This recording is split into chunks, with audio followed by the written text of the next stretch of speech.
Hello and welcome to Season 2 of the Trinity Student Ministry Podcast. My name is Ty Combs. And I'm Andy Ramirez-Mo. We lead Trinity Student Ministry out of Indianapolis, Indiana.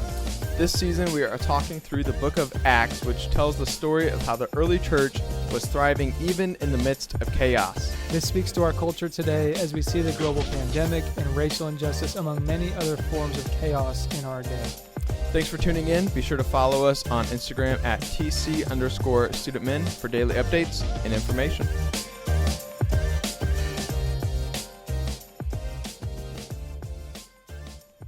Welcome to this week's podcast. How you doing? What's up? How you Hey, doing everybody. today, Andy? I'm doing good. I think I got a nice yawn in as we were kind of starting, so that was perfect. How made me yawn? Oh, no way. Was that real? No. Oh. I fake yawn all the time to make Kelly real yawn, and she hates it. I've gotten really good at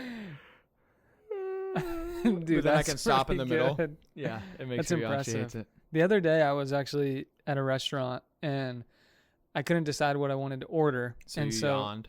No. Oh. Actually, I yawned, and they just started throwing food in my mouth. No, that didn't happen. But actually, the waitress came over, and I ordered this salmon thing, and she said, "Oh, do you want couscous?" And I said, "Yeah."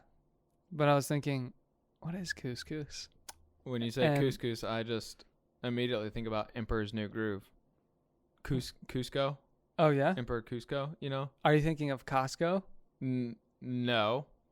We're more of a Sam's Club family, but... Is couscous in Costco? Could you find... Probably by the... Costco by the pallet. But, yeah, I think about Cusco. Kelly does... man, I'm talking about Kelly a lot. That's one of her favorite movies, Emperor's New Groove. Okay. And she actually does a pretty gnarly Kronk impersonation, which is... Could you re-impersonate her impersonation for us? Well, he's also on Seinfeld, so I know most of his lines from Seinfeld, but he's the guy who's like, gotta support the team. Emperor Cusco. I don't know what he says in the line. What necessarily is couscous? I Is think it like it's quinoa? Yeah, I don't know. Quinoa and then couscous. what is quinoa? I think it's fake rice. We need to shout out Ben Sparrow for a second. He is one of the biggest quinoa fans I know. I bet Really? he knows what couscous is. He probably knows the origin of it. He probably knows how to use it in a sentence. I'm not sure. We have quinoa in our cabinet, and it's been there for a long time. In your cabinet. So it doesn't need to be refrigerated. Unless Sorry, you have a refrigerated cabinet. Sorry, I'm looking up quotes of Kronk from Emperor's New Groove. He says, "This is gonna be so bad. I'm sorry." The poison for Cusco. The poison chosen specifically to kill Cusco. Cusco's poison. That was Shout so out bad. to Kelly whenever she sees that. My brother-in-law does an even better one. It's crazy. Wow. I haven't seen that Emperor's New Groove in a long time. It's a quality film. Quality. Where are we going today with our podcast? We're going straight to the mountains of Peru with Emperor Cusco. No, we're not. We're going to Acts 17. Straight to Thessalonica. I opened Acts 13's notes, so that was a mistake. Here we go. All right. Yes, we're going to Acts 17. So the middle chunk of Acts is really just stories about Paul going on missionary journeys to different places and coming back and talking about how successful or unsuccessful or scary it was. So how much mileage did Paul rack up on his Capital One rewards? Right. Did he fly frequent donkey miles? I think he took a boat a lot. Oh yeah, that's true. Frequent sailor miles. Oh, dude, he had to have maxed that out after two chapters. Sure. Yeah, and everywhere he went, he goes to the marketplace. So he's really just, entrepreneur. Traveling, eating all the local food, hitting up food trucks. Oh, yeah. All right. So today is no different. So today in the first part of Acts 17, we're just going to kind of fly through this. But he goes to two other cities, Thessalonica and Berea, which are just two places around the Mediterranean Sea that he goes to, and in both places he preaches. And what's interesting is he preaches specifically to the Greeks, which is the way we've talked about it is the Gentiles. There are differences, obviously, but basically people who are not Jewish, meaning people who are not from God's chosen family, Right. not from the family of Abraham. They most likely did not grow up hearing tons of Old Testament stories. Right.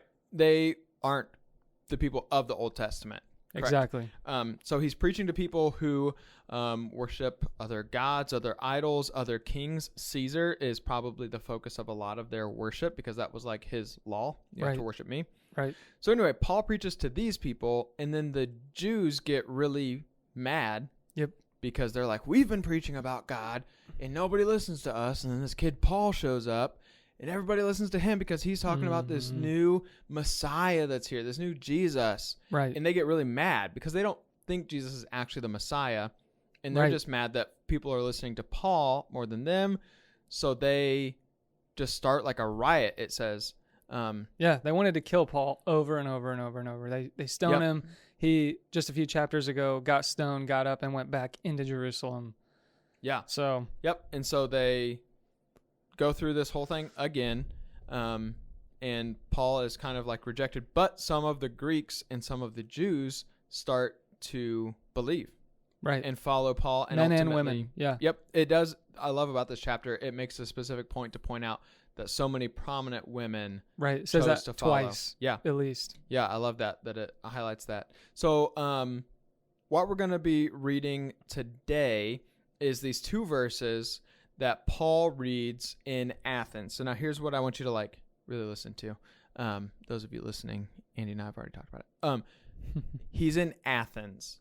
Athens is one of the like hot spots for new Greek philosophy, which is these new ways of thinking, these new ways of living, like new ways to make decisions and choose what you allow to affect your life. New ways to see the universe, new ways to feel and process your emotions and the purpose of life. Yeah, so it's really like progressive in that sense. Yeah. And one of the things that it highlights in these verses is that in Athens, Paul was preaching to the Epicureans and the Stoics, which are kind of like polar opposites in a lot of ways. But you are the philosopher man here, so you should really take it away here. So Dr. Horst. Epicurean, shout out.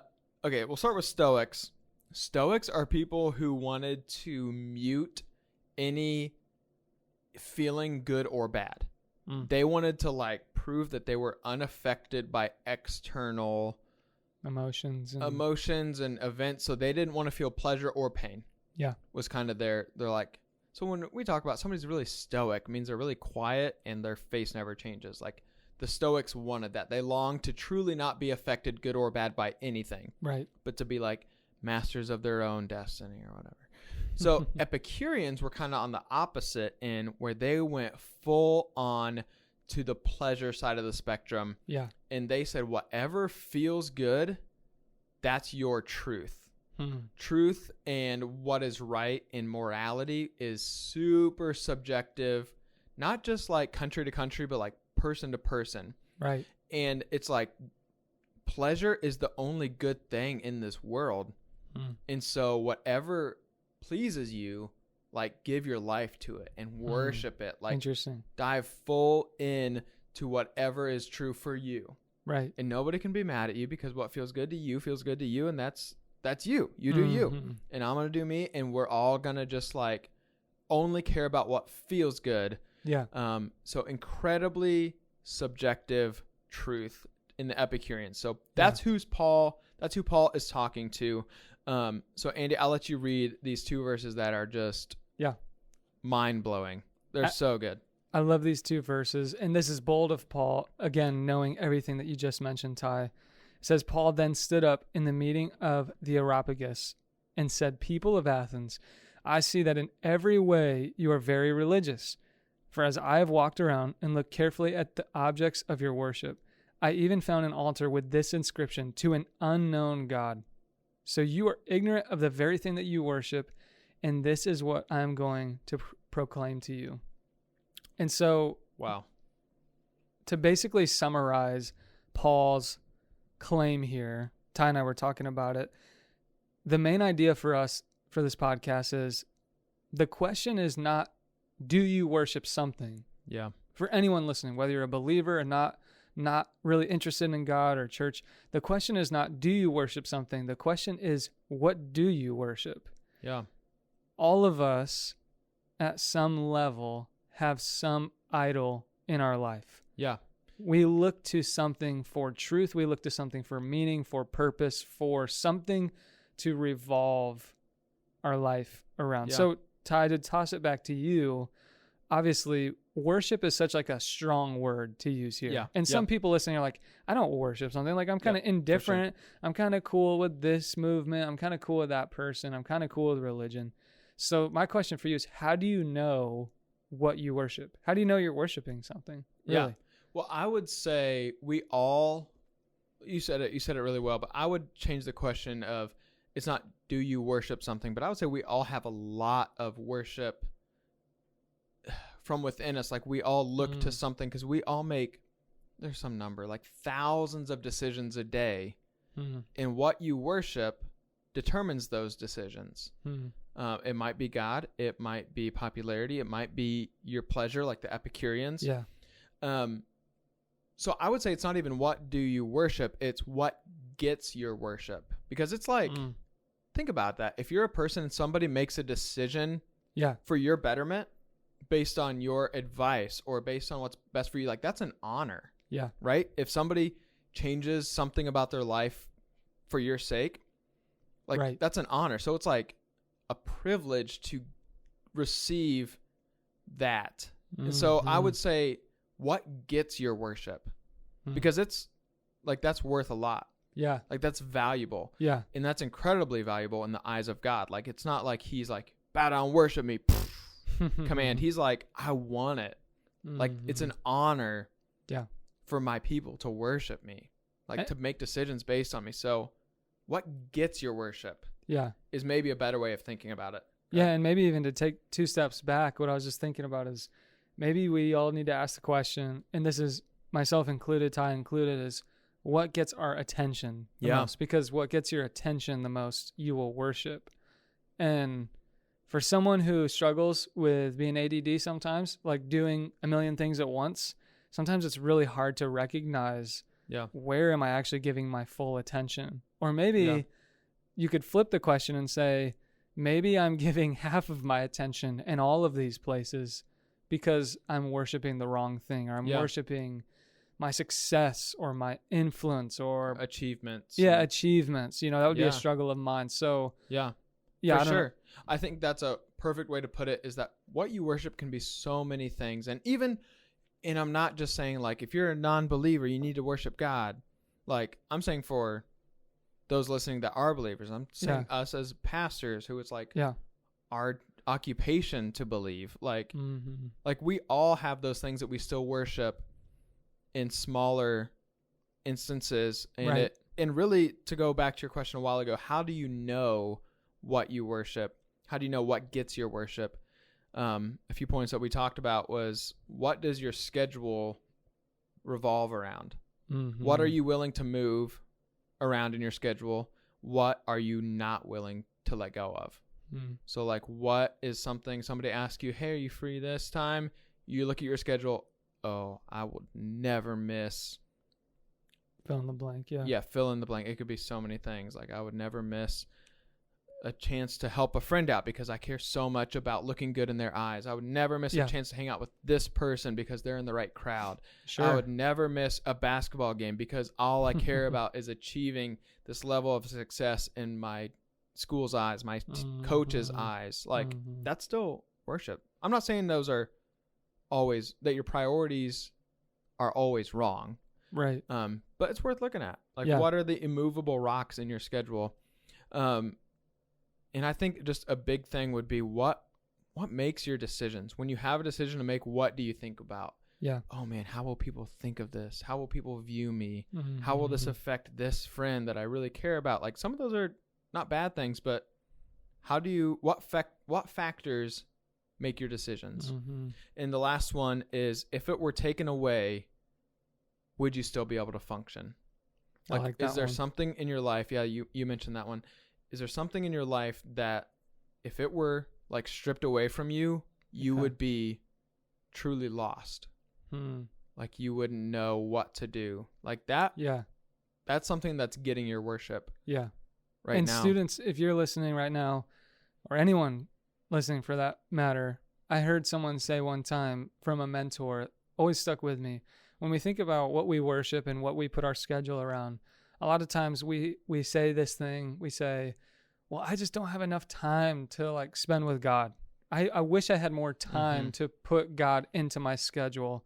And my mentor at the time reversed the question and he said, what if your entire schedule revolved around your relationship with God? Yeah. Like, what if every single thing that you schedule was around your individual connection in prayer and the word? Like, I thought that always just blew my mind. So I think this is super important. Yeah. And also just seeing Paul's boldness to step into a place that's full of idols and to just read those call verses. it how it is. Read those verses again. Now that we've kind of talked about it, like just as you listen to this as we wrap up here, just remember Paul is preaching to people who worship things that please them. They just worship the even concept of pleasure. Right. And people that are so subjective about what's true for them. And as we look at our culture today, that is it's pretty much to so a T. parallel. Yeah. Yep. So read those verses again.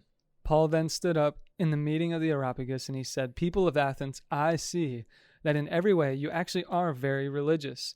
For as I walked around and looked carefully at your objects of worship, I even found an altar with this inscription, to an unknown God. So you are ignorant of the very thing that you worship, and this is what I'm going to proclaim to you.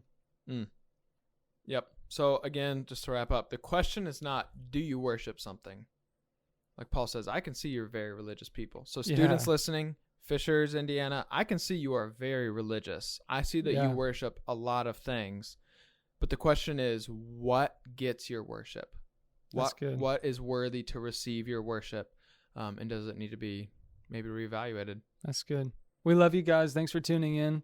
And this is really an important absolutely chapter. I'm going to go eat some couscous. Quinoa. Quinoa. I actually didn't like couscous for the record. So anyways. All right. Peace.